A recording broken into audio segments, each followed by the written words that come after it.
Vamos dar início, então, ao nosso encontro de estudos para o livro Céu e o Inferno dessa noite. Hoje é dia 13 de novembro de 2014, uma quinta-feira, 31 graus na cidade de Jaú, são 20 horas e 5 minutos. Estamos transmitindo esse encontro de estudos diretamente da Associação Jauense de Estudos Espíritas, localizada na cidade de Jaú, estado de São Paulo. Estamos estudando o capítulo 7, Espíritos Endurecidos, no item 1, que é uma comunicação de Lamennais a respeito da comunicação que Kardec intitulou Castigo pela Luz, que diz o seguinte: do ponto de vista das existências, os espíritos da erraticidade podem considerar-se inativos e na expectativa, mas ainda assim podem espiar, uma vez que o orgulho e a tenacidade formidável dos seus erros não os tolhem no momento da progressiva ascensão. Tivestes disso um exemplo terrível na comunicação desse criminoso impenitente, que se debate com a justiça divina depois de tê-lo feito com a dos homens. Nesse caso, a expiação, ou antes, o sofrimento fatal que os oprime, em vez de lhes ser útil, inculcando-lhes a profunda significação de suas penas, os exacerba na rebeldia e dá aso às murmurações que a Escritura, em sua poética eloquência, denomina ranger de dentes. Esta frase simbólica por excelência é o sinal do sofredor abatido, porém insubmisso, insulado na própria dor, mas bastante forte ainda para recusar a verdade do castigo e da recompensa. Os grandes erros perduram no mundo espiritual, quase sempre, assim como as consequências grandemente criminosas. Lutar, apesar de tudo, e desafiar o infinito, pode comparar-se à cegueira do homem, que, contemplando as estrelas, as tivesse por arabescos de um teto, tal como acreditavam os gauleses do tempo de Alexandre. O infinito moral existe. Miserável e mesquinho é quem, a pretexto de continuar as lutas e imposturas abjetas da terra, não vê mais longe o outro mundo do que neste. Para esse, a cegueira, o desprezo alheio, o egoístico sentimento da personalidade são empecilhos ao seu progresso. Homem, é bem verdade que existe um acordo secreto entre a imortalidade, em nome de um nome puro, legado à Terra, e a imortalidade realmente conservada pelos espíritos nas suas sucessivas provações.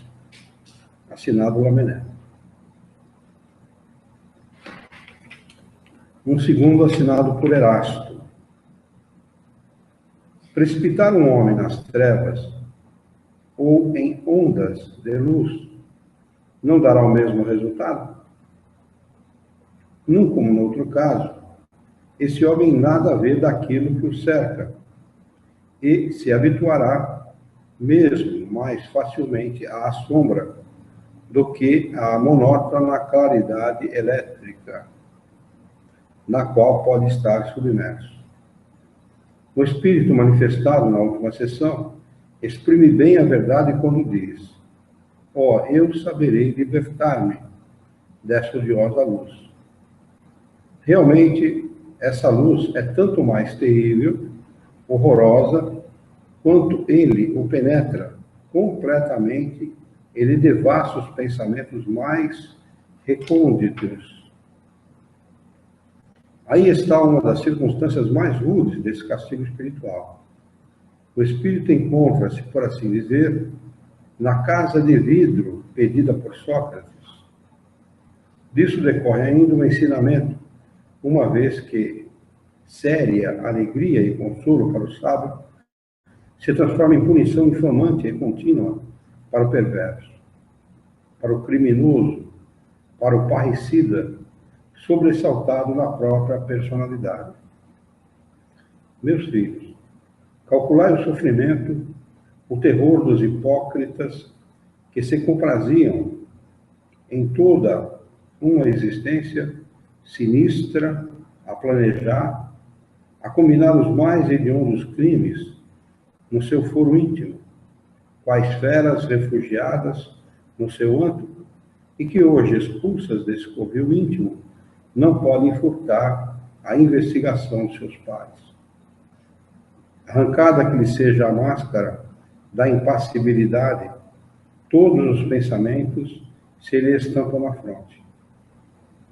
Sim, e além de tudo, nenhum repouso, nada de asilo para esse grande criminoso. Todo pensamento mau. E Deus sabe se a sua alma o exprime, se ele trai por fora e por dentro, como impelido por um choque elétrico irresistível. Procura esquivar-se à multidão e à luz odiosa o devassa continuamente. Quer fugir e desanda numa carreira desenfreada, desesperada, através dos espaços incomensuráveis, e por toda parte a luz, olhares que o observam. Corre, voa novamente, em busca da sombra, em busca da noite. Sombra e noite não mais existem para ele. Chama pela morte, mas a morte não é mais que palavra sem sentido. E o infeliz a fugir sempre a caminho da loucura espiritual.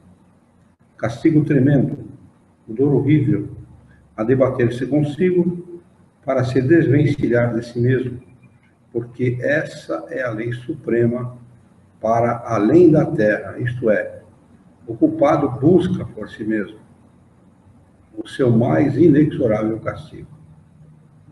Quanto tempo durará esse estado? Até o momento em que a sua vontade, por fim vencida, se curve constrangida pelo remorso, humilhada à fronte altiva ante os espíritos de justiça e ante as suas vítimas apaziguadas. Observai a lógica profunda das leis imutáveis. Com isso, o espírito realizará o que escrevia naquela importante comunicação, tão clara, tão lúcida, tão desconsoladoramente egoísta, comunicação que vos deu na sexta-feira passada por um ato da própria vontade. Erasto. Terceira comunicação a respeito da mesma manifestação. A justiça humana, quando castiga, não faz distinção de individualidades, medindo o crime pelo próprio crime, fere indistintamente os infratores, e a mesma pena atinge o paciente sem distinção de sexo, qualquer que seja a sua educação. De maneira diversa procede a justiça divina, cujas punições correspondem ao progresso dos seres aos quais elas são infligidas. Igualdade de crimes não quer dizer, de fato, igualdade individual, uma vez que dois homens culpados, sob o mesmo ponto de vista, podem separar-se pela dessemelhança de provações. Emergindo um deles na opacidade intelectiva dos primeiros círculos iniciadores, enquanto o outro dispõe, por haver ultrapassado esse círculo, da lucidez que isenta o espírito da perturbação. Nesse caso, não são mais as trevas a puni-lo, mas a agudeza da luz espiritual, que penetra a inteligência terrena e lhe faz sentir as dores de uma chaga viva. Os seres desencarnados que presenciam a representação material dos seus crimes sofrem o choque da eletricidade física e padecem pelos sentidos. Aquele que pelo espírito esteja desmaterializado sofrem uma dor muito superior, que lhes aniquila, por assim dizer, nas suas agruras, a lembrança dos fatos, deixando subsistir a noção de suas respectivas causas. Assim pode o homem possuir um progresso interior a despeito da sua criminalidade e elevar-se acima da espessa atmosfera das camadas inferiores. Isto através das faculdades intelectuais despertadas, embora tivesse, sob o jugo das paixões, procedido como um mundo. A ausência da ponderação, o desequilíbrio entre o progresso moral e o intelectual produzem essas tão frequentes anomalias nas épocas de materialismo e transição. A luz que tortura o espírito é, portanto, e precisamente o raio espiritual que inunda de claridade os secretos recessos do seu orgulho. Ele descobre a inanidade do seu fragmentário ser. Aí estão os primeiros sintomas, as primeiras angústias da agonia espiritual, os quais, prenunciando a separação ou a dissolução dos elementos intelectuais e materiais da primitiva dualidade terrena, devem desaparecer na grandiosa unidade do ser realizado. João Renaud. Além de se completarem mutuamente, essas três comunicações obtidas a um só tempo apresentam o castigo debaixo de um novo prisma, aliás, eminentemente filosófico e racional. É provável que os espíritos, querendo tratar do assunto de acordo com um rito, querendo tratar de um assunto de acordo com um exemplo, tivessem provocado a manifestação do culpado. Além desse quadro, baseado no fato, convém reproduzir para um paralelo este outro apresentado por um empregador de Montreuil-sur-Mer, em 1864, por ocasião da Quaresma. Abre aspas. O fogo do inferno é milhões de vezes mais intenso que o da terra. E se acaso um dos corpos que lá se queimam, sem se consumirem, fosse lançado ao planeta, o empestá-lo-ia de um a outro extremo. O inferno é vasta e sombria caverna, eriçada de agudas pontas de lâminas de espadas aceradas, de lâminas de navalhas afiadíssimas, nas quais são precipitadas as almas dos condenados. Antes de entrar desta evocação, a evocação do Espírito que disse essas palavras, quero chamar a atenção de vocês para a explicação, para essas três explicações a respeito da comunicação do Espírito castigado pela luz. Muito interessante aqui, quando ele fala, que foi o Erasto que falou, se não me falha a memória, a respeito das diferentes penas aplicadas para o mesmo crime, quando o criminoso tem mais elevação intelectual e moral do que o outro. Vocês repararam nisso? Muito interessante. E muito apropriado, ele diz que o homem pune da mesma maneira um crime, seja ele cometido por um intelectual ou por um ignorante. Enquanto que o Criador, ele examina esse fato, e para esse, por exemplo, que reclama da luz, ele está num grau acima do outro que pode ter cometido o mesmo crime que ficou nas trevas. Um comete o mesmo crime e fica em trevas. O outro comete um crime, por ser intelectualmente mais elevado, fica na luz. Vocês repararam isso, quando ele falou isso? Foi o último sobre isso. Na última comunicação, ele fala igualdade significa não quer dizer, de fato, igualdade individual. É. É isso? Eu acho que é, quer ver?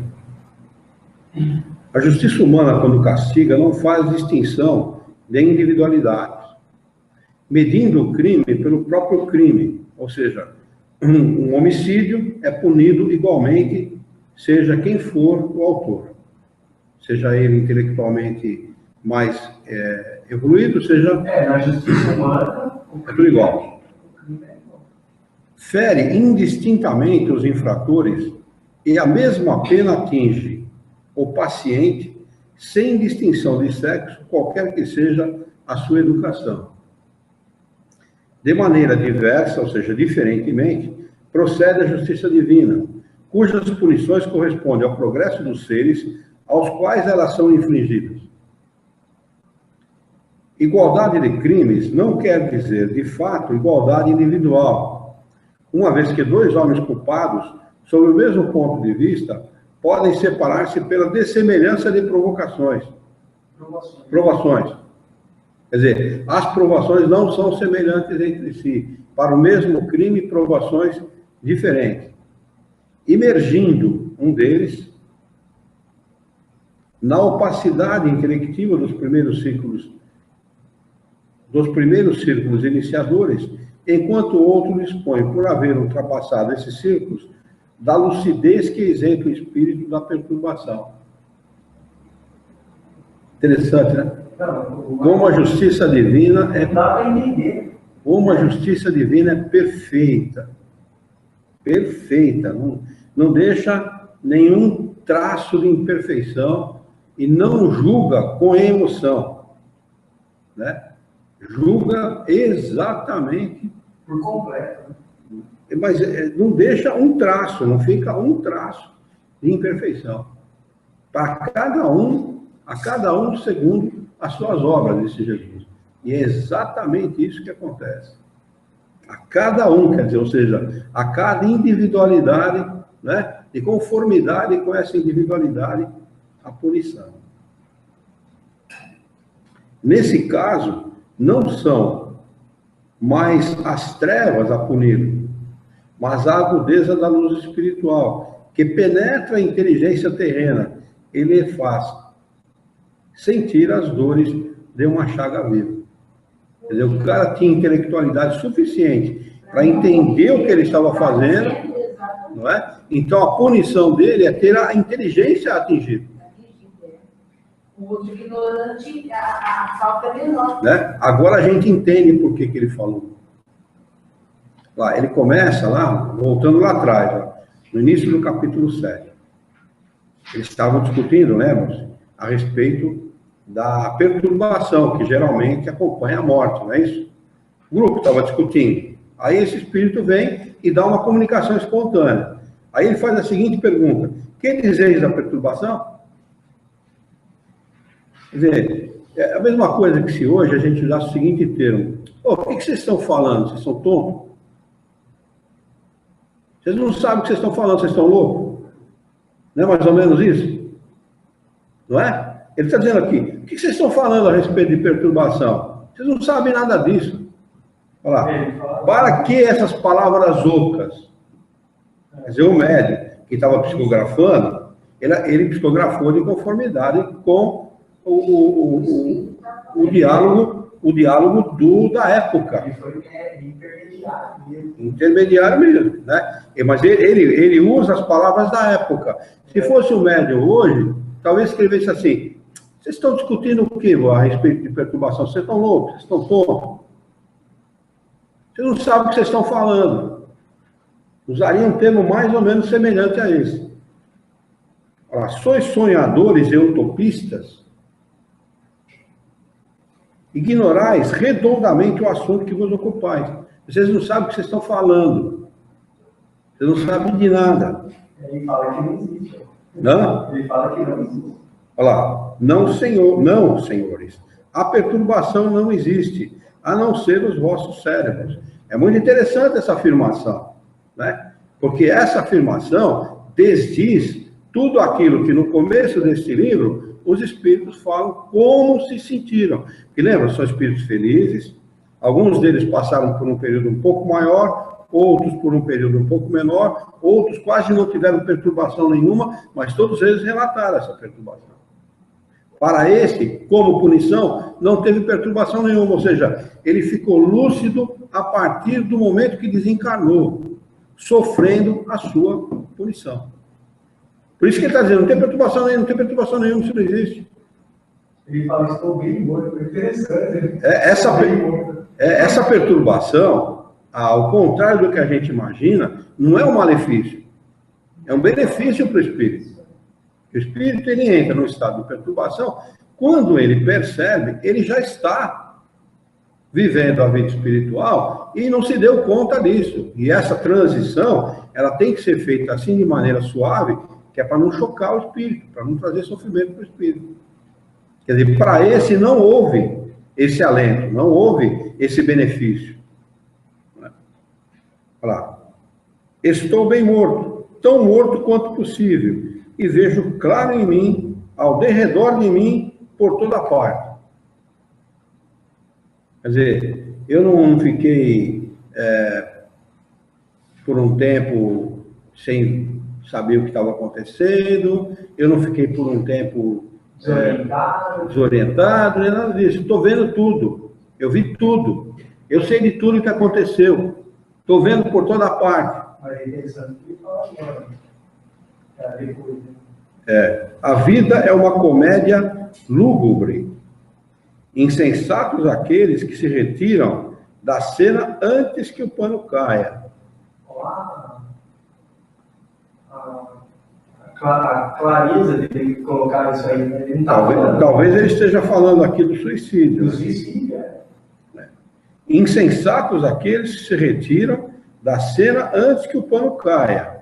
A morte é terror, a aspiração ou castigo, conforme a fraqueza ou a força daqueles que a temem, afrontam ou imploram, mas é também para todos amarga e risão.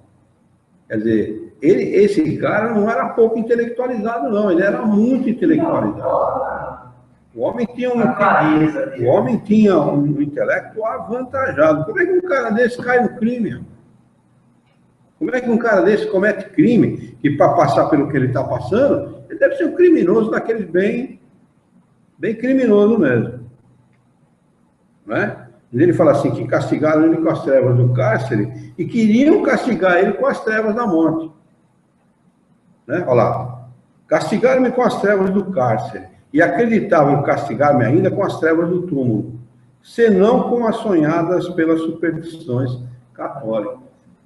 Que para os católicos é treva mesmo, né? A morte é treva.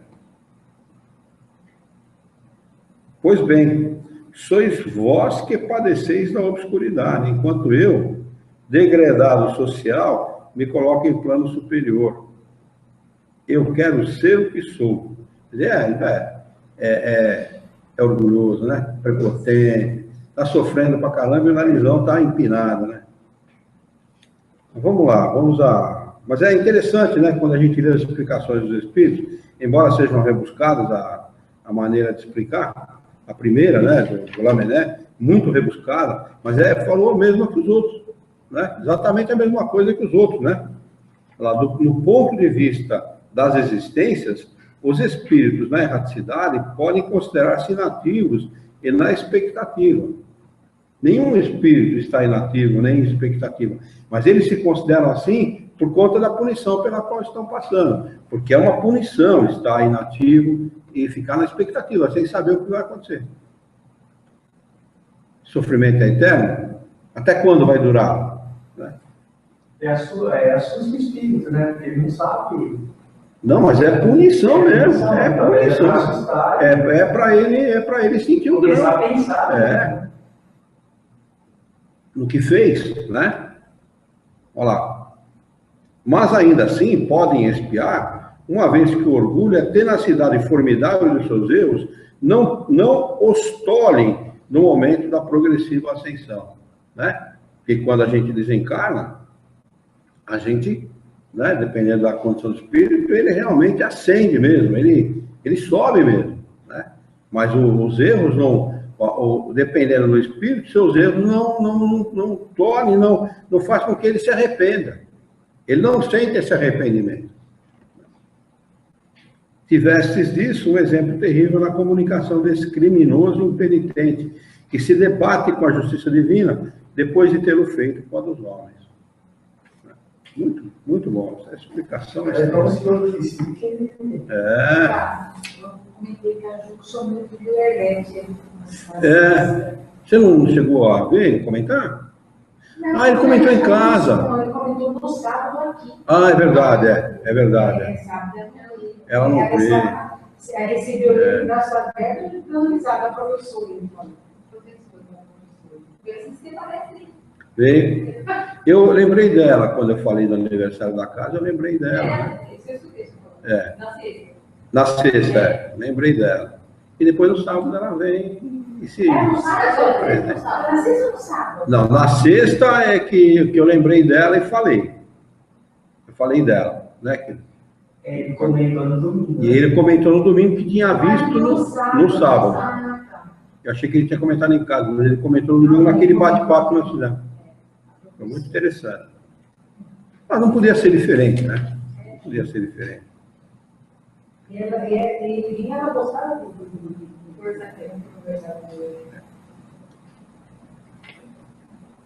Aqui tem uma comunicação intitulada Ângela, nulidade na Terra. Só um detalhe, tem uma dessas comunicações diz que o espírito ele tenta se esquivar de todas as maneiras, né? Ele fala que ele tenta de um jeito, de outro, escapar dessa luz, mas não consegue. Não consegue, é. É interessante, quer dizer, não dá brecha mesmo. Porque ele é preso do próprio orgulho. Ele é preso, no finalzinho aqui, a luz que tortura o espírito portanto, e precisamente, o raio espiritual que inunda de claridade os secretos recessos do seu orgulho. Ele descobre a inanidade do seu fragmentário ser. Né? Aí estão os primeiros sintomas, as primeiras angústias da agonia espiritual, os quais, prenunciando a separação ou a dissolução dos elementos intelectuais e materiais da primitiva dualidade humana, devem desaparecer na grandiosa unidade do ser realizado. Quando ele chega nessa situação, não tem o que fazer. Não tem o que fazer. Vamos lá. Ângela, unidade na Terra, Bordeaux, 1862. Com o nome de Ângela, um espírito se apresentou espontaneamente ao médium. Primeira pergunta: arrependei-vos das vossas faltas? Resposta: não. Então, por que me procurais? Resposta: para experimentar. Acaso não sois feliz? Não. Sofreis? Não. Que vos falta então? A paz. Alguns espíritos só consideram o sofrimento aquilo que lhes lembram as dores físicas, convindo, não obstante, ser intolerável o seu estado moral. Como é que alguém que não tem paz pode considerar que não sofre? Não é? Mas é tamanha a ignorância do espírito que ele considera sofrimento algo semelhante à dor física, somente. Segunda pergunta: como pode faltar-vos paz na vida espiritual? Resposta: uma mágoa do passado. Pergunta: a mágoa do passado é remorso? Estareis, pois, arrependida? Resposta: não. Temor do futuro é o que experimento. Pergunta: que temeis? Resposta: o desconhecido. Terceira pergunta: estais disposta a dizer-me o que fizestes na última encarnação? Isso talvez me possa ajudar a orientar-vos. Resposta: nada. Quarta pergunta: qual a vossa posição social? Resposta: mediana. Pergunta: fostes casada? Resposta: sim, esposa e mãe. Pergunta: e cumpriste zelosa os deveres decorrentes desse duplo encargo? Resposta: não. Meu marido entediava-me, bem como meus filhos. Por isso Kardec chamou essa comunicação de uma pessoa nula. Quinta pergunta: como então preenchestes a existência? Resposta: divertindo-me em solteira e enfadando-me como mulher. Pergunta: quais eram as vossas ocupações? Resposta: nenhuma. Pergunta: quem cuidava da vossa casa? Resposta: criada. Sexta pergunta: não será cabível atribuir a essa inércia a causa dos vossos pesares e temores? Resposta: talvez tenhais razão, mas não basta concordar. Pergunta: quereis reparar a inutilidade dessa existência e auxiliar os espíritos sofredores que nos cercam? Resposta: como? Pergunta: ajudando-os a aperfeiçoarem-se pelos vossos conselhos e pelas vossas preces. Resposta: eu não sei orar. Pergunta: falemos juntos e aprendereis. Sim? Resposta: não. Pergunta: mas por quê? Cansa.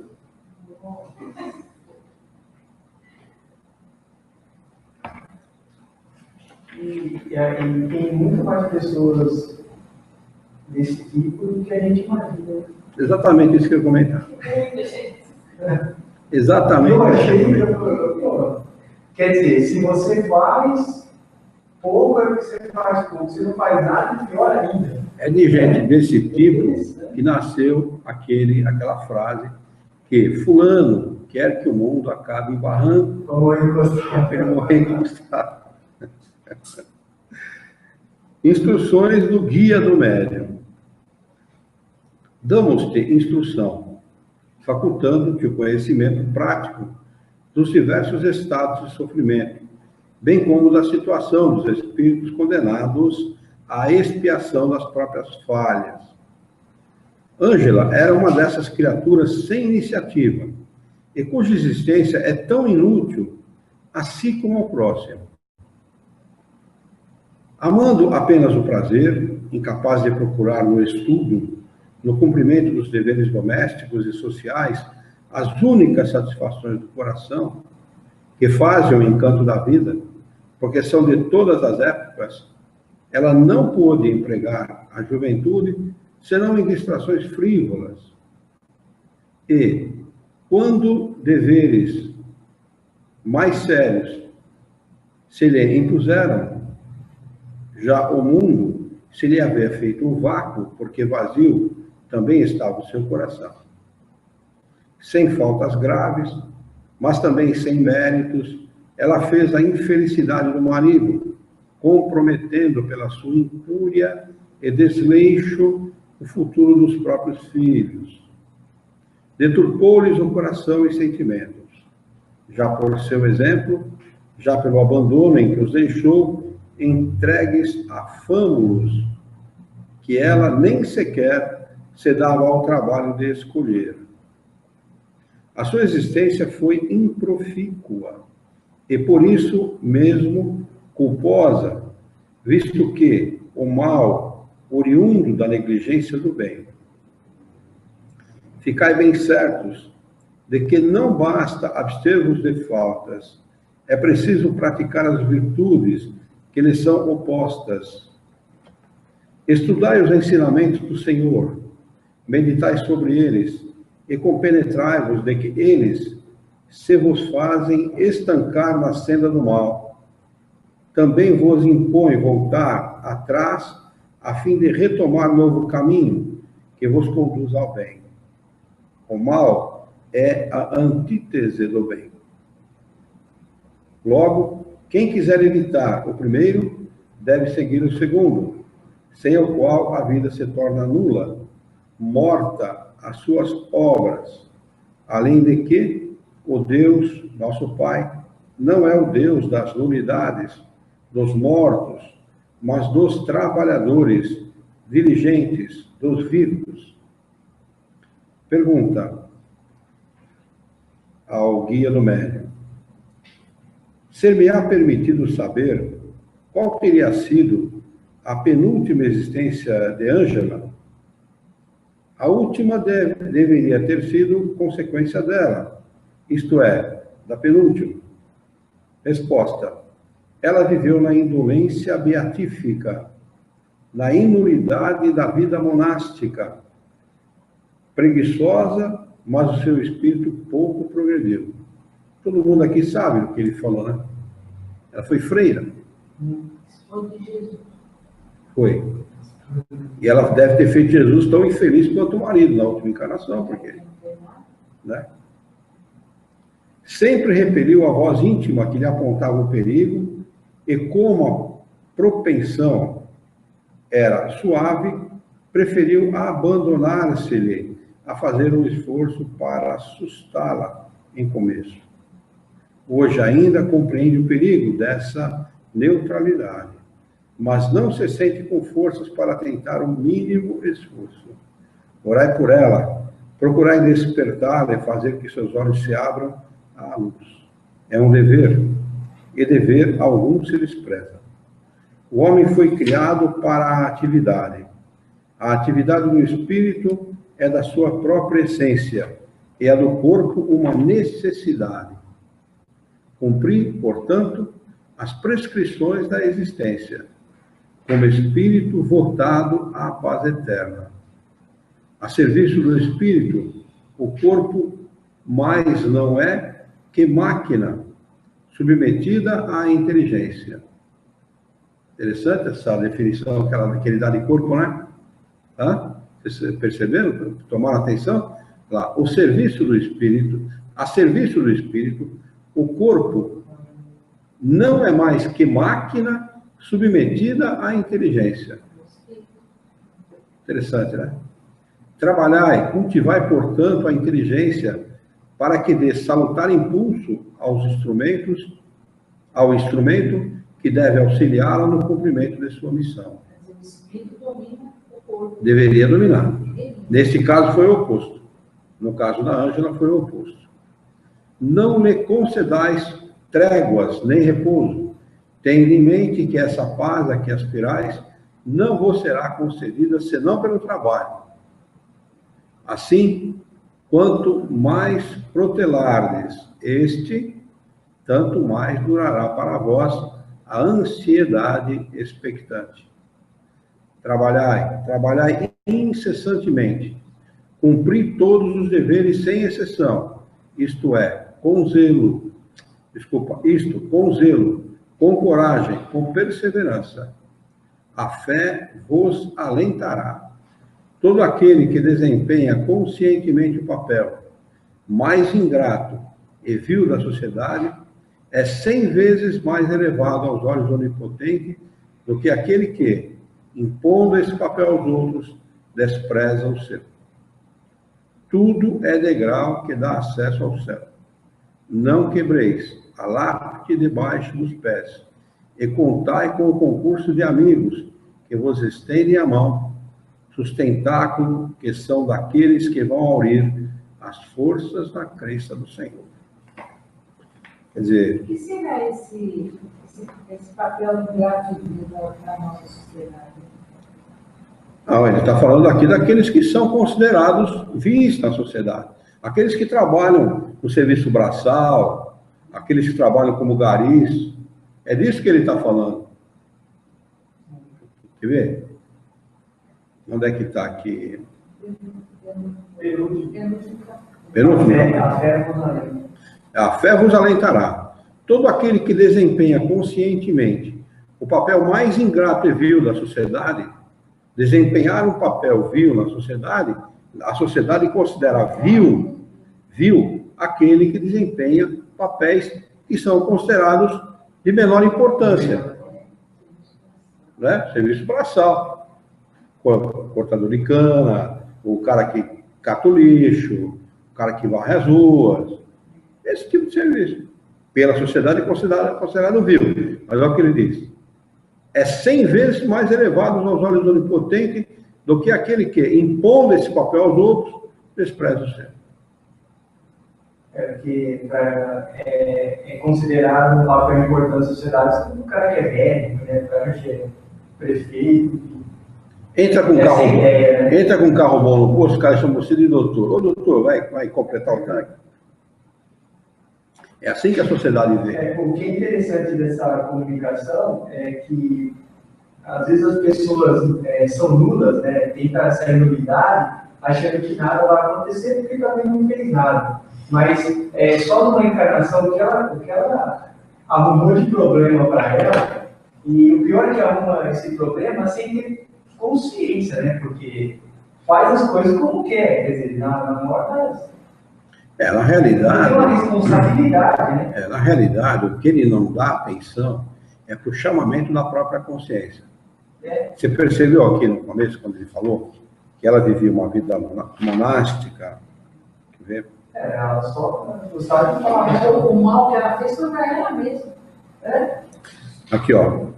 Aqui, ó, na penúltimo parágrafo da página anterior, da 305. Sempre repeliu a voz íntima que lhe apontava o perigo. Então, não tem essa de ficar inútil e a voz da consciência não cobrar. Não existe isso. Então. O cara, ele pode até não fazer nada, ele pode até continuar fazendo ou não fazendo nada, mas a consciência está sempre cobrando ele. Tá cobrando. Aqui. E como a propensão era suave, ou seja, ela não tinha propensão nenhuma ao trabalho, ou a ser útil a ninguém, repeliu a voz íntima, preferiu abandonar-se-lhe a fazer um esforço para assustá-la em começo. Ou seja, no começo dessa tendência, se ela tivesse assustado essa propensão, ela tinha mudado toda a história da vida dela. Já foi esposa de Jesus na outra. Foi. Não, aí levou uma vida monástica. Aquela vida contemplativa só. Levou uma vida monástica, né? Porque a igreja prega que essas criaturas, se ficarem longe da sociedade, né, em contemplação e tal, elas vão melhorar o próprio espírito, elas vão ser, né? E para ajudar na encarnação seguinte, ela foi mau exemplo para os filhos. Para os filhos e feliz do marido. Que bucha que ela arrumou. Não queria estar na pele dela, não, sinceramente. E a consciência atual. A consciência cobra em tempo integral. Vamos lá. Um espírito aborrecido. Bordeaux, 1862. Este espírito apresenta-se espontaneamente ao médium, reclamando preces. Primeira pergunta: que vos leva a pedir preces? Resposta: estou farto de vagar sem fim. Pergunta: estais há muito tempo nessa situação? Resposta: faz 180 anos, mais ou menos. Memória boa, hein? Pergunta: que fizeste na Terra? Resposta: nada de bom. Já imaginou? Ele já não fez nada de bom numa vida. Em 180 anos, depois de 180 anos, vem pedir prece. Brincadeira, hein? Não, ele fez um negócio de bom, ele contou o tempo, né? Porque para não gravar 180 anos, né? É uma coisa que o cara deitar na cama, não ter sono e ficar contando carneirinha. Vamos lá. Segunda pergunta: qual a vossa posição entre os espíritos? Resposta: estou entre os entediados. Pergunta: mas isso não forma categoria? Resposta: entre nós tudo forma categoria. Por que será que ele respondeu assim? Porque os espíritos se ligam por afinidade. Todos aqueles que pensam da mesma maneira se ligam por afinidade. Ou seja, qualquer afinidade, qualquer tendência que o espírito tenha, forma uma afinidade e se reúnem. Ele fala entre nós e entre o nosso grupo. Né? Entre os espíritos. Então, mas desse grupo dele que forma... Exatamente, aqueles dentre os espíritos que pensam como ele formam um grupo. Ou seja, uma categoria. Cada sensação encontra suas semelhantes ou suas simpatias, que se reúnem. É aquilo que a gente está falando em outras palavras. Terceira pergunta: por que permanecestes tanto tempo estacionário, sem que fosseis condenado a sofrer? Resposta: é que eu estava votado ao tédio, que entre nós é um sofrimento. Tudo o que não é alegria é dor. Pergunta: foste esforçado à erraticidade contra a vontade? Resposta: são coisas sutilíssimas para a vossa inteligência material. Pergunta: procurando explicar-me essas coisas, talvez comeceis a beneficiar-vos a vós mesmos. Resposta: faltando-me termos de comparação, não poderei fazê-lo. Uma vida sem proveito, extinguindo-se, lega ao espírito que a encarnou, o mesmo que ao papel pode legar o fogo quando o consome. Fagulhas que lembram as cinzas, ainda compactas à sua proveniência, a causa do seu nascimento, ou, se o quiseres, da destruição do papel. Essas fagulhas são a lembrança dos laços terrestres que vinculam o espírito até que este disperse as cinzas do seu corpo. Então, é só então que tem ele, essência etérea, o conhecimento de si próprio e deseja o progresso. Deu para entender o que a comparação que ele fez, não? Deu para entender?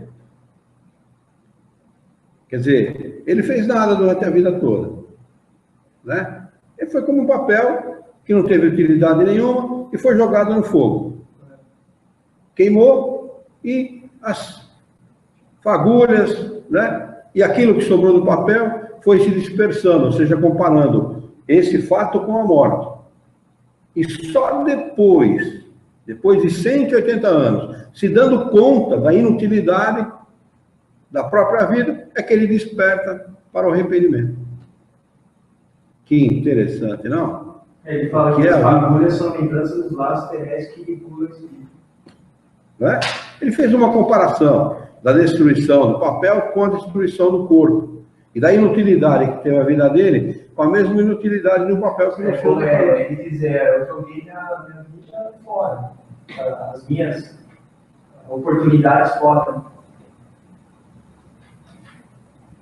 Claro. Vamos ler de novo, tá? É mais fácil de compreender agora. Faltando-me termos de comparação, não poderei fazê-lo. Uma vida sem proveito, extinguindo-se, lega ao espírito que a encarnou o mesmo que ao papel pode legar-se o fogo quando consome.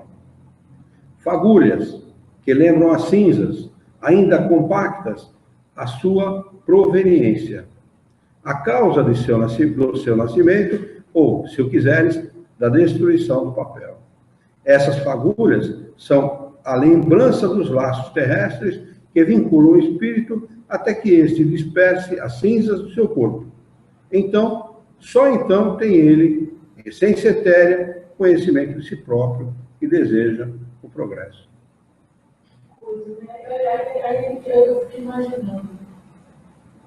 Aí a evolução, né? Mesmo com tudo isso, ele evoluiu de uma para outra. Sim, sem dúvida. Não tem como involuir. E nem tem como deixar de evoluir. Ou seja, levou 180 anos. Mas ele acordou. Para nós, 180 anos é muita coisa. Para ele, passou. É que ele não tem essa noção. Se percebe que ele não tem. Que ele fala de 180 anos como se ele entendesse que ali existe tempo. Para ele, 180 anos é mais ou menos a mesma coisa que para nós, 180 anos. Ele fala que é uma eternidade. Mas não importa. Ele precisava desse tempo, do jeito que ele viveu, para poder despertar. Tanto é que ele fala, tem essência eterna, quando ele se eleva como espírito ali, que ele começa a entender, aí sim ele toma conhecimento de si próprio, aí quando ele se entende por espírito e deseja o progresso. Né? É onde as coisas começam a mudar. Falta de maturidade do senso moral. Falta de elevação moral. Mesmo. Quarto, qual poderia ter sido a causa desse aborrecimento de que vós De que vos acusais? Resposta: consequências da existência.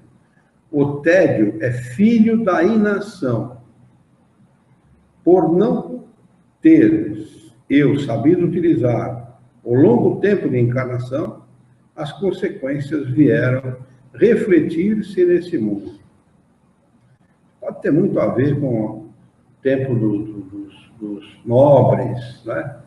E tinha gente que nascia e morria na inação, né? Eles ficavam naqueles castelos, condes, os barões e tal, ligados ao rei, à rainha, aos príncipes e tal, e ficavam ali vivendo, sem fazer nada, porque nasciam, viviam e morriam, comendo e bebendo à custa do rei, à custa dos nobres, né? De quem tinha muito dinheiro, e esse dinheiro vinha de onde? Do suor, do trabalho e da miséria do povo que sustentava esse pessoal todo.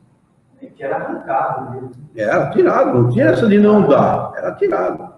Né? Quinto, os espíritos que, como vós, foram tomados de tédio, não podem libertar-se dessa contingência desde que o desejam?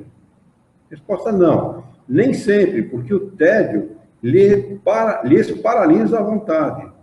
Sofrem as consequências da vida que levaram, e como foram inúteis, desprovidos de iniciativa, assim também não encontram entre si concurso algum. Entregues a si mesmo, nesse estado permanecem até que o cansaço, decorrente de tal neutralidade, os agite em sentido contrário, momento no qual a sua menor vontade vai encontrar apoio e bons conselhos, e secundários o esforço e a perseverança. Meu Deus. Prefiro... não deixa de ser um vício, né? É um vício e não fazer É um nada. vício da moral. Ou da falta dela. Que acaba... É um vício moral da falta de moralidade. Que coisa.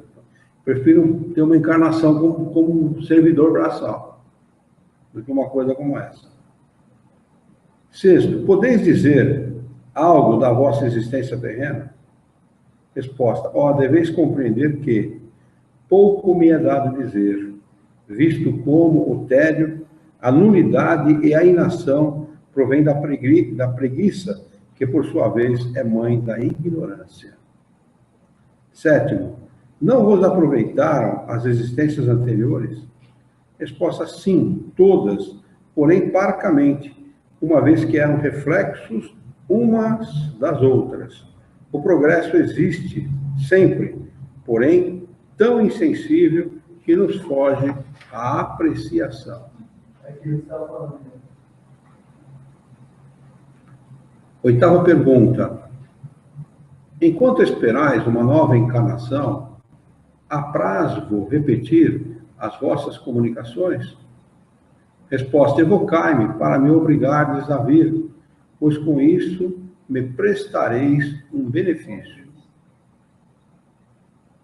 Por isso que dá para entender porque tem criança que é indolente, não gosta de fazer nada, inativa.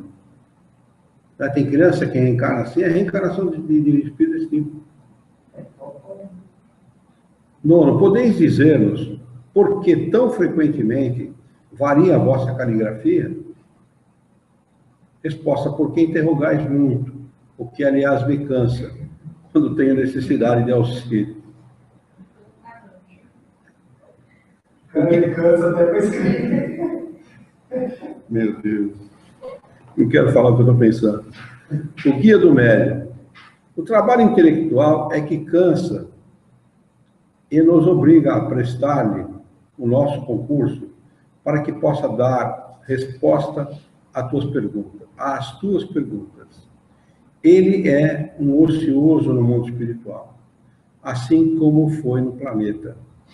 Trouxemos-lo até ti para que tentasse arrancá-lo dessa apatia, desse tédio que constitui o verdadeiro sofrimento, às vezes mais doloroso que os sofrimentos agudos, por se poder prolongar indefinidamente. Imagina a perspectiva de um tédio interminável. A maior parte das vezes são os espíritos dessa categoria que buscam as vidas terrestres apenas como passatempo e para interromper a monotonia da vida espiritual. Assim acontece aí chegarem frequentemente sem resoluções definidas para o bem, obrigados a recomeçarem sucessivamente, até atingir a compreensão do verdadeiro progresso.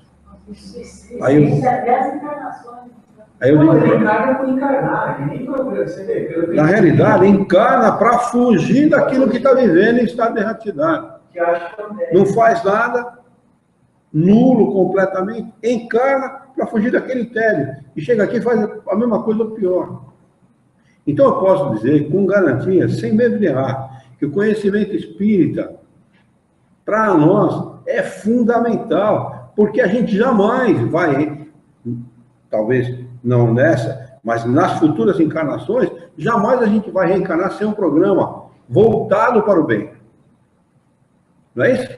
Voltado para o bem, porque a gente já sabe da necessidade. Ele aqui, ó, não, eles não fazem o programa, ó. Assim acontece aí chegarem frequentemente sem resoluções definidas para o bem. E eu acho que até mesmo sem programar, né? Porque não programa nada, ele fala assim, não, foi eu, tá bom, qualquer lugar. Vou encarar em qualquer lugar, o jeito que der, tá bom. Qualquer jeito. Vamos anotar aqui a rainha de Udê. Para o nosso agora, próximo. O que chama a atenção é dizer que o mundo espiritual é sem graça, é tediante. Mas quer dizer, não é que é sem graça, é tediante. Mas qualquer coisa para um indolente é assim. É? Qualquer coisa para um indolente é sem graça. A vida não tem graça, as pessoas não têm graça, a vida familiar não tem graça, ler um livro não tem graça, ver um filme não tem graça. Tem gente que, muitas vezes, e dá para compreender isso lendo essa comunicação, adora dizer que está doente. Dizer que foi no médico, que o médico deu um remédio muito forte, tal, um remédio muito caro, está gastando muito em tratamento, né? Aí você vai ver a vida da pessoa é desse tipo aí, ó. Tem problema exatamente pela inércia, pela nulidade da própria vida. Não faz nada para se melhorar, nada para ajudar ninguém, nada para ajudar os outros, o próximo, a família ou a si mesmo. Não faz nada. Falta o que é? Ocupação. Ocupação. Não é nada. Tem um ditado que diz, né? Cabeça vazia. Oficina do demônio. Muito bem. Alguém quer acrescentar alguma coisa?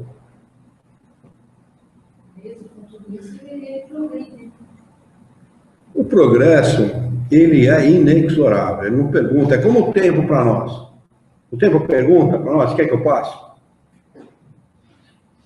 Ele passa.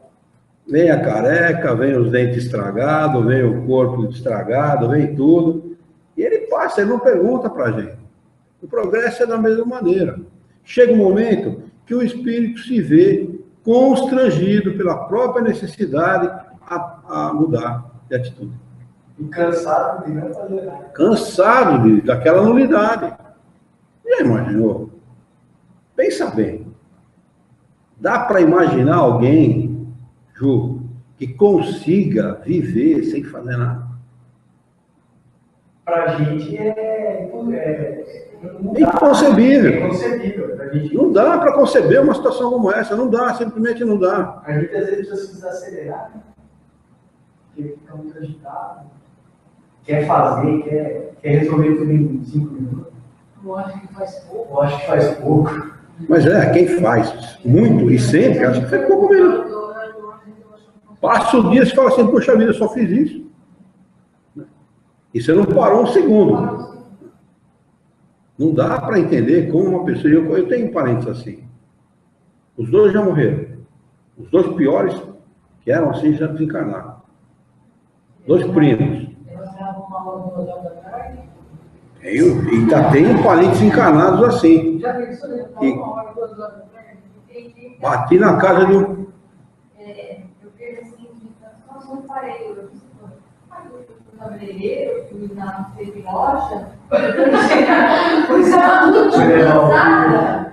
Nossa, eu não parei hoje. Cabeleireiro foi. Eu fui de depilação, porque eu cabelo, massagem, fui na hora, não sei pra quando a roupa. Fui na hora de pilates. Fui no shopping. Muito útil, né? Muito útil, né? De uma utilidade para a sociedade ímpar, né? E acham que é isso, que a vida é isso. Acham que a vida é isso. Depois chega um determinado momento que tem problemas emocionais, psicológicos, e não sabem de onde vem isso. Acham que é castigo de Deus. Ela se impôs esse castigo. Ela se E impôs. às vezes a oportunidade vem de trabalho e a pessoa. Mas o trabalho é sempre oportunidade. Então, mas às vezes vamos supor, é uma sogra doente que sobra para você. É um parente. É um parente que não tem aonde ir. Aí vai, aí o que a pessoa faz, ó? Então eu falo, você pode ter certeza que ela não vai abraçar isso aí, não. Não, ela, ó. Sabe? Realmente, tem circunstâncias que a gente reconhece que é muito difícil, né? Tem gente que tem problemas psicológicos, psíquicos, né? Mas tem gente que dá para cuidar. A gente tem duas vizinhas, uma que está cuidando da mãe, que aí ela sabe quem é, e outra que cuidou da mãe. E a mãe ficou senil, xingava ela de palavrão, chamava de tudo quanto era nome e tal. E ela cuidou da mãe. É claro que aquilo foi, o ato da mãe foi em função da serenidade dela, né? Mas cuidou da mãe até o último dia, até desencarnar, né? Quer dizer, imagina o quanto, né? O contrário, né? Ao contrário deste, quanto ela não fez de benefício do próprio espírito, né? Mas esse tipo de pessoa que a falou é interessante, que ela nunca está satisfeita. Por mais que ela faça esse tipo de coisa, que ela tenha tudo e faça aquilo, ela não está satisfeita. Ela sempre vai querer mais, ela acha que o hotel que ela foi, ela prefere, ela tem que ir no hotel melhor, quer dizer, e vai nessa busca insaciável. Porque essa... o marido a trabalhar, você trabalha 12, ele trabalha 24, é pouco, 48, é pouco, porque... Né? E ela exige isso, ela quer e é desse jeito. Às vezes as coisas vêm para fazer a pessoa acordar, mas ela não acorda, né? Ela deixa quieto. Esse espírito, ele só levou 180 anos para entender que ele precisa progredir. Não, quando encarnar. Às vezes ele teve como oportunidade. Mas ele também não foi encarnado? Para sair desse marasmo que ele se encontra. Talvez aconteceu alguma coisa nessas encarnações dele. Tem gente que fala assim, eu não quero trabalhar, eu não gosto de trabalhar e eu não vou trabalhar. Mas você tem dinheiro? Não. Mas daí eu preciso trabalhar para quê? Eu bato na porta de um me dá comida, eu bato na porta de outro me dá comida. Eu já ouvi gente falar isso.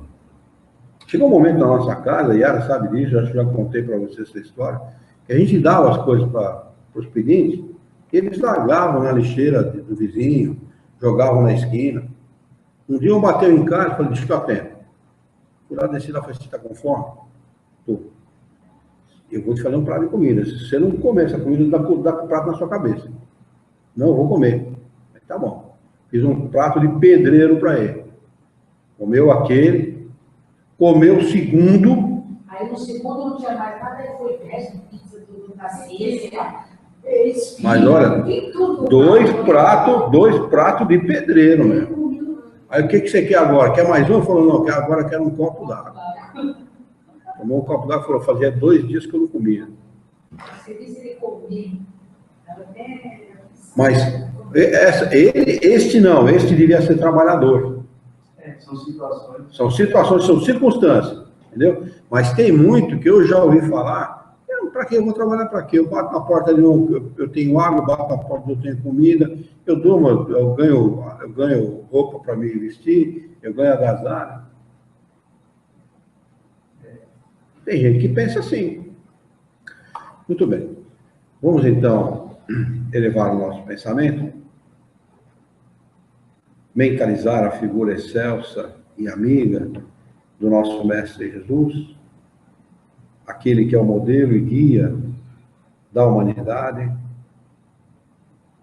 Juntos com Jesus, vamos nos dirigir ao Senhor da vida, fonte inesgotável de paz, de amor, de bondade, de justiça e misericórdia, para agradecê-lo imensamente pela oportunidade de aqui estarmos reunidos em seu nome, para discutirmos, aprendermos e apreendermos as questões propostas nessa noite. Queremos ainda, Senhor, humildemente solicitar-te bom ânimo, coragem, determinação, ideias renovadas, alegria de viver e muito entusiasmo para que nós possamos trabalhar, dignificar a vida e sermos úteis, e que nós possamos orientá-la por um profundo e sincero respeito ao nosso próximo. Em teu nome, Senhor, em nome de Jesus, em nome dos bons espíritos, em nome do nosso diretor espiritual e de sua equipe, de todos os encarnados e desencarnados que participaram do nosso encontro de estudos dessa noite, nós o declaramos encerrado.